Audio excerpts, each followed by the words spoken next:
Welcome back to Old War Stories with Uncle Jay. This one is entitled The Giant Fan. Well, this was one of the inventions I came up with many, many years ago. Super dangerous, but I was young and invincible and things. So it didn't start out that way, but ended up that way through a strange chain of events. So here's the deal. Neighbor across the street, nice old lady. Her husband, they were, I think, the second house that was ever built on the block where I grew up. The nicest old people that you could ever imagine. These are the kind of neighbors you wanted to have. Anyway, they were there, she and her husband. They had kids who had moved on and, have their own house and their own life and everything, and they would come to visit every now and again, and this, that, and the third. Okay, so anyways, very sad story. I think I was in the 5th grade or something like that, and basically what happened was the guy had retired. A week later, he had a lot of pain and went to the hospital. He had a kidney stone. And unfortunately, he passed away. 65 years old. I remember the guy. It was so sad. I remember my mother telling me that he died. It was horrible. And to this day, I think about that. It was so sad. So his widow still lived there for a number of years. They had, when I was really young, a trailer that they used to tow with a big GMC, like Suburban kind of thing, way back in the day. I remember it was a GMC. Anyways, they had the trailer, and they would go on vacation for a week or two at a time, go camping or whatever it was, and it was just the greatest of times. And sadly, he passed, and they had a shed in the back. And his widow was going through, her name was Martha, so I'll just refer to her by that name. Martha was going through some of the stuff in the shed and found a number of things. I'm never going to use this anymore. I'm never going to use this. George, my husband, used that. I don't know what he did with it. Let me get rid of stuff I don't need anymore that doesn't have any sentimental value or anything like that. For no reason known, she had a few items and saw my dad outside and called him over and said, could you use any of this stuff? One of the things she had was a motor, an electric motor out of a washing machine. Don't know what kind of machine, don't know anything about it, don't know what brand the motor was. And my dad said, yeah, I'll take it. Something to toy around with, I don't know. So he took it, and he brought it home. And it lived in his garage, and then maybe his shed. And one day, many, many, many years later, he decided that he could possibly do something with this motor. Now, it was an induction motor with a capacitor to start it, and it had the centrifugal weights that would swing out to disconnect the start capacitor, and it would run. And it had, I think, 1100 RPM low speed and 1750 RPM high speed. 3 wires, your common, and either one of those two, depending on what speed you wanted the motor to run at. Don't know where it came from, how he got it, or anything. He said, oh, we could make a color wheel out of this. What? He had this round piece of cardboard. Okay, think of a pizza pie, and obviously they cut it into 8 slices, cut it into 4. Okay, just like that. And around the outside were these quadrants, whatever you would call just that piece, about maybe an inch wide or something like that. And it was white cardboard with these black lines printed on it, so it was divided like that. I don't know what this was used for or anything. and it was, factory cut out in a circle already. And basically he said, oh, well, if you color in, one red and one green and one blue and one yellow, and then alternate the outside so the red has like an opposite color or something, when it spins you get this weird like pattern kind of thing. So there we were, my sister and I, with markers, magic markers, and we colored in the areas, and he stuck it on this motor, and how he did this, I don't remember what the deal was, but he propped it on something, on a bed. We had this wooden redwood bench for the backyard table, the redwood table. This was popular back in the 80s and 70s, and maybe even before then. He propped it up and somehow clamped it on there. I don't know what the deal was, and put it on there and hooked up a cord to it, plugged it in, the motor ran, spun the disc, but it didn't give the effect. Just didn't give the effect. It didn't end up working. And I don't know what the deal was, but my sister and I, we were in high school, so we're talking 1990. Maybe I was in middle school even. Call it middle school. So 93. Let's call it 1993. There we were, and I said to my sister, let's play with that thing again. And my dad wasn't home. My mother was not around. I don't know, whatever the deal was. Anyways, we did that, and I don't remember how we came up with this idea, but we had this other, like, painting color-looking thing, and we popped a hole in the center of that and stuck it on top of the spinning disc, and we started this thing up, and there it is running, and it made that effect that my dad was looking for. Anyway, he came home from work at that point. I guess he was on days at that point, maybe. Maybe not. I don't remember. Maybe he came outside. I don't know what the deal was. It was just something. He saw that, and he's like, that's what I was going for. You shouldn't have played with this without me around. It's dangerous. Yeah, Dad, okay. Yeah. And he's kind of like, he didn't want to yell at me, really, because I did get the effect we were looking for there, but I really shouldn't have played with it that young. Pardon me a second, I'm telling too many stories here.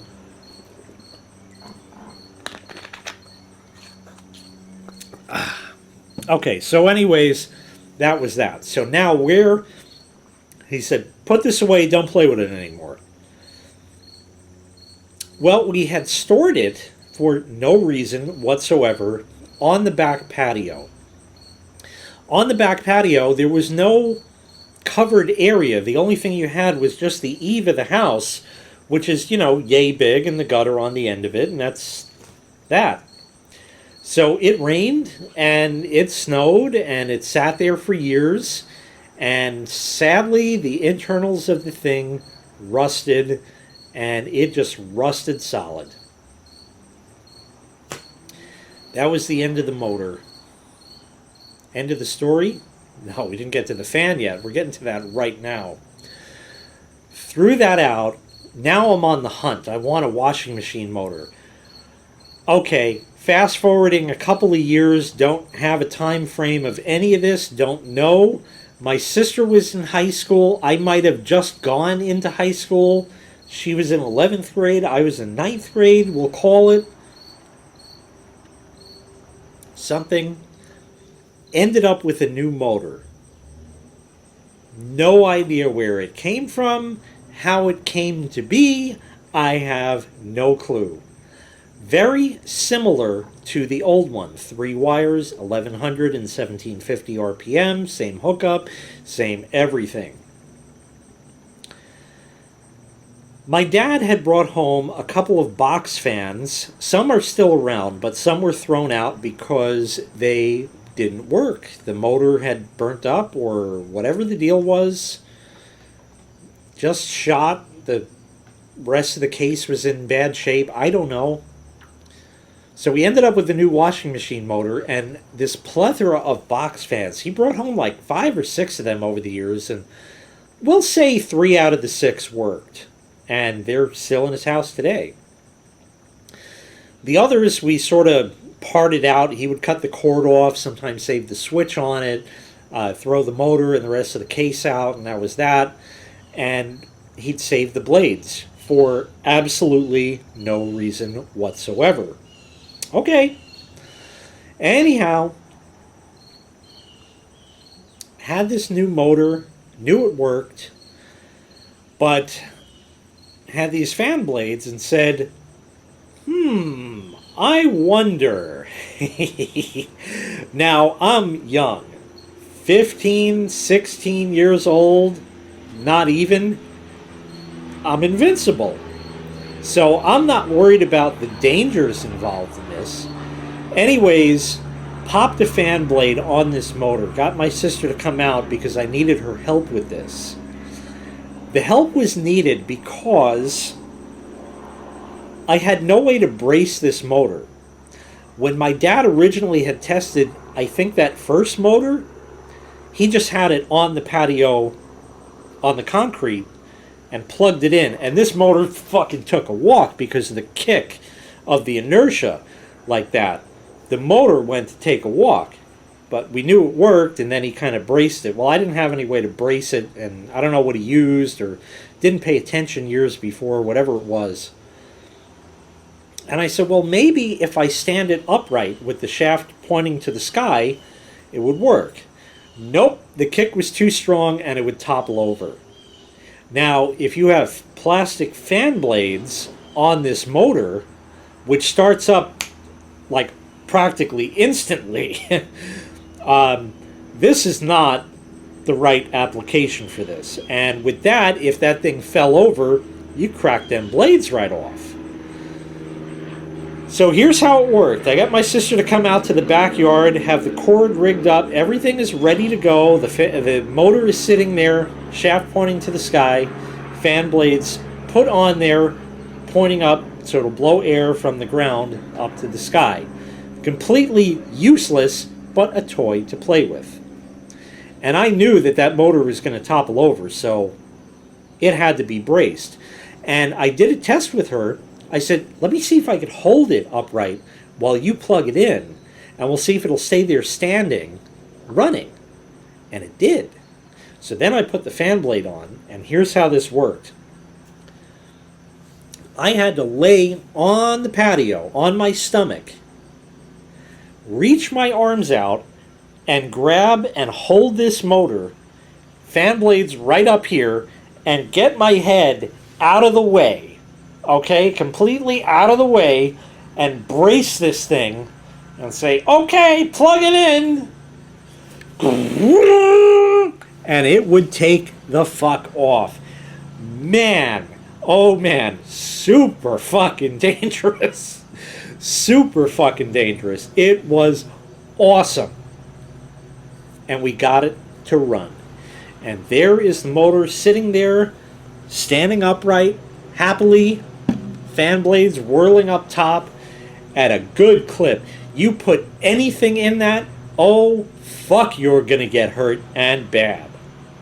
And especially from underneath, because the blades were spinning the right way. If you've ever played with a fan and stuck your finger in the fan in the front where the air is blowing at you, it'll hurt, but you won't get hurt much. Stick it in the back. Now you got that leading edge is almost a blade to chop your finger off. Once had a problem at one point and did get hurt. Not from that, later on. Just through doing a Price is Right losing horns moment and actually accidentally touching that. Got hurt a bit and was bleeding, and it was nice and didn't break anything. It was alright. But anyways, so I had to really be careful with this thing. So here it is running. It's fall. There's leaves. Hey, I wonder. Get a leaf. Takes off. That was cool. Get another leaf. Takes off. Because this thing was blowing. You've seen high speed on fans before. You have not seen anything like this motherfucker. This is like the fire department fans they have with gasoline engines to clear a building out that has smoke in it. This is serious motherfucking equipment right here. Okay? Now you get a bunch of these. Everywhere. Just went everywhere. Awesome. Stick. Toing! Just bounces off the blades. And we're finding other little shits to throw in there. Acorns. Whatever. There we were, and we're playing with that. I'm looking, and it's windy. And a plastic grocery bag whips by somewhere. Oh, shit! Maybe that'll work. We had a whole collection of them. I said to my sister, go get some bags. I'll watch the fan, because to stop that thing and have to restart it, you did not want to do that. If you need, only if you had to. So you did not want to do that at all. Anyways, that was the deal. So she goes in and ends up getting a glass of soda and some bags. So here's the fan running. Have to be careful. Hold the handles of the bag. Put it over the fan. The air from the fan inflates the bag. The bag is going, because this wind is whipping so strong. Let go of the handles. We were launching plastic grocery bags clear over the fucking house. Man, this shit was awesome. Anyway, we did 4 or 5 bags, something like that. Man, that was really cool. Oh, man, that was great. And my sister's standing there with her soda. And she decides, let's try this.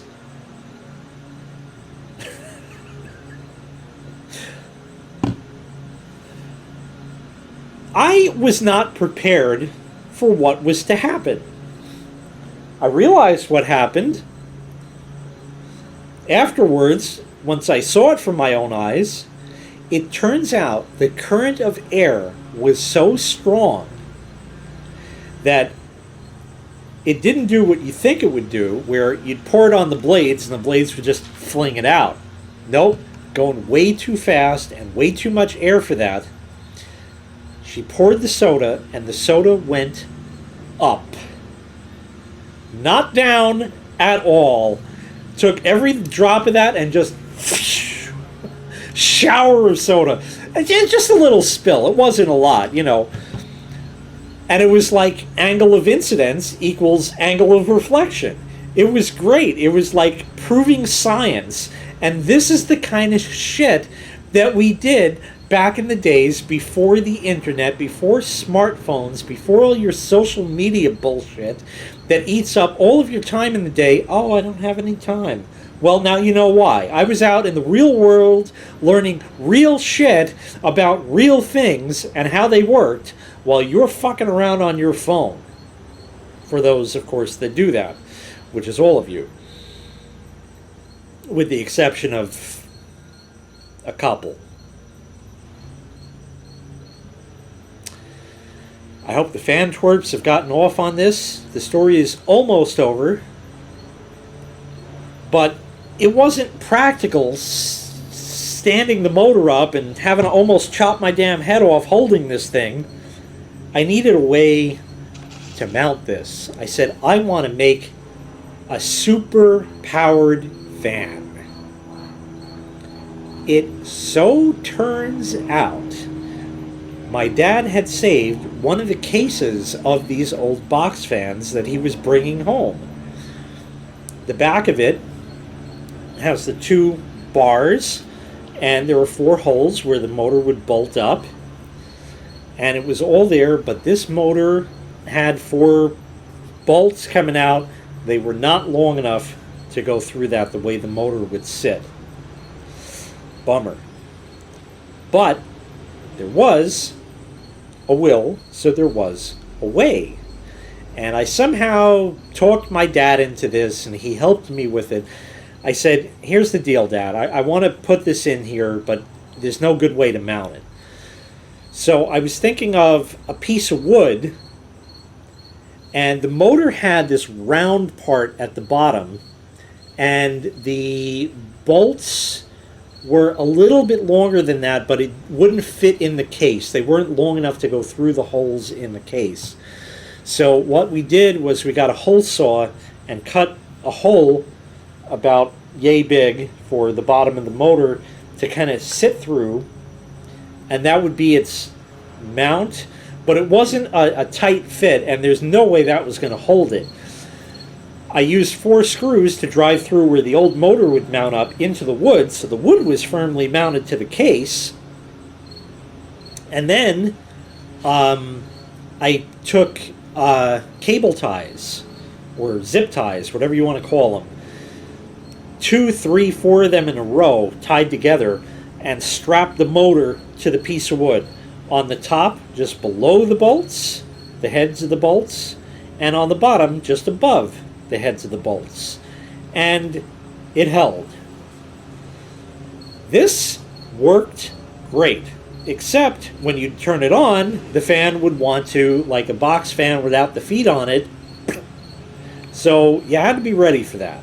And indeed, I had to come up with a plan for that. So I ended up with a couple of wooden wedges that I screwed to the bottom of the case on the back to act as feet or legs or something like that. So it would sit at an angle, but it wouldn't tip over. It worked, and that's what I had handy, and that's what I used. Anyhow, that was the deal. And then I ended up with a standard light switch that you'd have in your house, except it was a 3-way switch. And it has 3 terminals on it.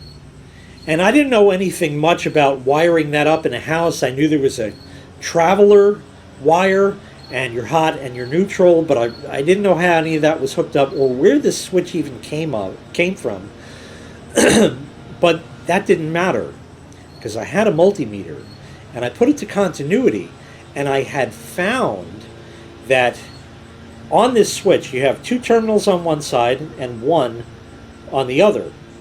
So I metered between that and between one of the terminals on the other side, and I found that when you toggle the switch, it would make connectivity between the single in point, if you will, to one or the other terminal. And that's all the switch did. It would just flip-flop between them. So yes, you could hook up to just one terminal and have it just as an on-off switch and not use the other one. But my dad had a collection of shit, and I got another plain old light switch out of him, and an electrical box with a cover plate and 2 switches. And one was your power on and off, and the other was the 3-way switch that would now toggle between the 2 terminals, which happened to switch between low and high speed. Smart guy. Smart guy figured that out. And I was a kid. That was the greatest fucking plan. And it was break before make, not make before break, so you never energized both coils of the motor at the same time. Should you have waited between speeds or shut it off between the switching speeds? Probably yes, but whatever. Anyways, my sister had a friend over. Her name was Alex. Alex was crazy, and there were a lot of bad vibes. Bad vibes about this girl. Can't really explain much more, but when she was there, things in my life went wrong, but my sister liked her as a friend. There's more stories about her. She's way fucked up nowadays. But anyways, she was over, and here I am playing with my newfangled fan. And I had this thing hooked up, and I had the blades on there, and they're on there. low speed, it turns on. So basically, click, which is the centrifugal weights disconnecting. They actually went out, not in, but to demonstrate for the sound effect, to disconnect the capacitor. And there it is running. And Alex is there, and they're in my sister's room upstairs, and shit starts going awry. Fan would be running on low, and every now and again, click, but it would keep running. You'd hear like a blip in it, click, just every now and again, just a little blip and a click. What was happening was, in the testing or whatever it was of this, it wallowed out the hole in the motor, which coincidentally, the hole in the blades, which coincidentally fit on the shaft, so there was still the flat on it, and the shaft of this motor was the same size. So I don't know what size any of this was, but anyway, it was there and it still had the flat. But the way they would do it on the regular box fan is you had a spring clamp that would go on the front. It wasn't a screw-on type or anything like that. It was a spring clamp. And that would be enough for the fan motor to run the fan, and it would hold on there just fine. But when you have this kind of torque and that kind of speed that happens that fast, it would be running, and because the hole had wallowed out, it would slip on the shaft and then grab again on the flat. That would slow the motor down enough to kick the start capacitor back in circuit for a moment, so you'd hear a click and a blip in the fan speed as it would do that. Oddly enough, on high, it wasn't doing that, and eventually I figured out it was because it was wallowing out the hole in the blades. Well, fortunately, I had other blades, and to solve the problem, because the nub of the blades, after you put it on, it had the nub that the spring clamp would go on. I found if I put 2 or even 3 of them on there, it would work, and it would hold tight enough. And it worked great. Then, at some point years later with XJO81X, because the problem was the fan motor is however big it is, and the blades, and it all fits in the case of the box fan, if you're looking at it from the side. But this motor was this long, and then the blades on top of it. So it was that big, so the blades were just out in the air. There was no guard or anything on it. So I had this idea. We went to, XJO81X and I went to Home Depot, and we got a 1-inch dowel rod. And I had this little project where I would cut the wooden dowel rod to a certain length, and we had like a coping saw or something. We cut down, like 8 of them or something on there? Yeah. Use the original screws for the grill, and then I had extra screws that my dad had taken off from another box fan or something laying around. So I would drill a hole in each end of this cut-down dowel rod.